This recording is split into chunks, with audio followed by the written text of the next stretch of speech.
Chairperson Deepali Bhanushali यांच्या प्रेरणेनं या ठिकाणी ही जी कार्यशाळा आयोजित केली त्या कार्यशाळेसाठी उपस्थित आपले सकटगुरुजी, दत्तात्रय सकटगुरुजी, त्याचप्रमाणे ज्यांच्यामधला राजहंस अजून जागृत आहे ते या ठिकाणी उपस्थित असलेले माझे शिक्षक वृंद, बंधू आणि करतो. खरं पाहिलं तर सकटगुरुजींचा आणि माझा संबंध 2005ला पुणे जिल्हा परिषदला मुख्य कार्यकारी CEO असताना तेव्हा मी एक मिशन परिवर्तन नावाचा कार्यक्रम घेतला होता ज्यामध्ये माझी एकच भावना होती की हा विद्यार्थी ग्रामीण भागातला विद्यार्थी शहरी भागातल्या विद्यार्थ्यांपेक्षा अधिक चांगला कसा होऊ शकेल. आणि त्यावेळी सकटगुरुजींच्या शाळांमध्ये आम्ही व्हिजिट दिली. सकटगुरुजींनी ती प्रेरणा आधीपासूनच चालू केलेली होती, तरी ते काम आधीपासून सुरू केलेलं होतं. आणि ते बघितल्यानंतर मी एवढा भारावून गेलो की त्यानंतर त्यांच्या त्या योजना आहेत, विद्यार्थी घडवण्याच्या ज्या योजना आहेत, ज्या पद्धतीनं ते दोघंही बहिणी साहेब आणि सकटगुरुजीच्या पद्धतीनं विद्यार्थ्यांवरती संस्कार करतात. विद्यार्थी बनायचं झालं प्रत्येक विद्यार्थी घडवतात. मी आल्या आपल्याला एक गोष्ट लक्षात आली असेल की मी आल्या सरांच्या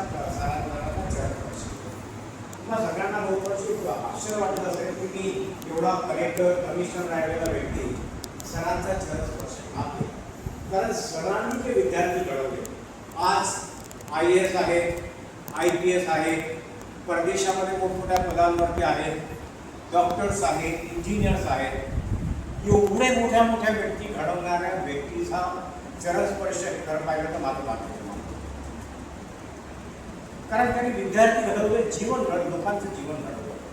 आणि म्हणून मी आपल्याला सांगतो की गुरु खरं म्हटलं तर गुरु ब्रह्मा, गुरु विष्णू, गुरु महेश्वर असं म्हणतात. का म्हणतात? निर्माता तुम्हीच आहात, त्याला घडवणारे तुम्हीच आहात, आणि त्या विद्यार्थ्यांचं संपूर्ण आयुष्य उद्ध्वस्त करायचं किंवा काय हे सुद्धा तुम्हीच ठरवता. ते कशासाठी बघतो?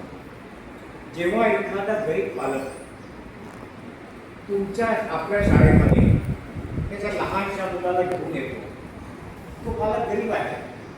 त्या गरीब पालकाची इच्छा एकच आहे की साहेब हे माझं मुल मी तुमच्या दारात सोडतो आहे, तुम्ही तुमच्या ज्ञानाच्या माध्यमातून याला एवढं ज्ञानार्जन करा की हे तुमच्या हातात मी दिलेलं ते बाळ आहे त्याला वटवृक्षामध्ये कमी मानतो. वटवृक्ष म्हणजे वटवृक्ष तर त्याचं जीवन इतक्या चांगल्या पद्धतीने करा की तो भविष्यामध्ये त्याच्याकडे आदर्श बघितला.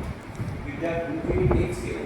त्यांच्याकडे ग्रामीण भागात येणारे विद्यार्थी प्रत्येक विद्यार्थ्याला घडवण्यासाठी त्या पद्धतीने काम केलं.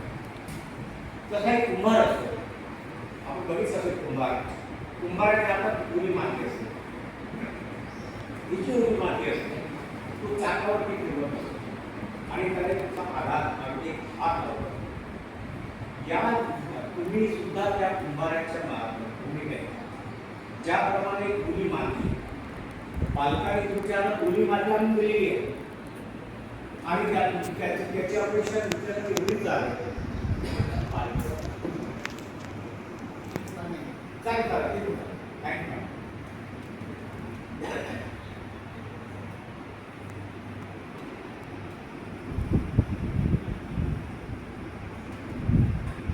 त्या पालकाची अपेक्षा एवढीच आहे की या माझ्या मुलाला तुम्ही हाताळता.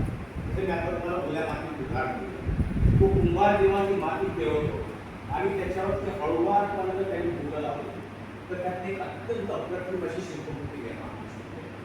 पण त्याने जर वापरली ती बोटं वापरली तर एक अत्यंत वाईट असं पण एक शिल्प निर्माण होऊ शकते. तुमच्या हातात दोन भूमिका आहेत. ती बोटं हळूवारपणे ज्या पद्धतीनं सकटगुरुजींनी त्यांचे विद्यार्थी घडवले त्याच पद्धतीनं तुम्ही सुद्धा हळूवारपणे तुमच्या शाळेत येणाऱ्या प्रत्येक विद्यार्थ्याचं भविष्य घडवू पण शकता किंवा त्याचं भविष्य होऊ शकतो. पण मला विश्वास आहे ज्या पद्धतीनं तुम्ही आता सकटगुरुजींचं पूर्ण ऐकत होता आणि तुम्ही ज्या आत्मीयतेने एकाग्रतेने बघत होता, तुमच्यातला शिक्षक अजूनही जागृत आहे आणि असेच शिक्षण महत्त्वाचे आहे. 100 शिक्षकांची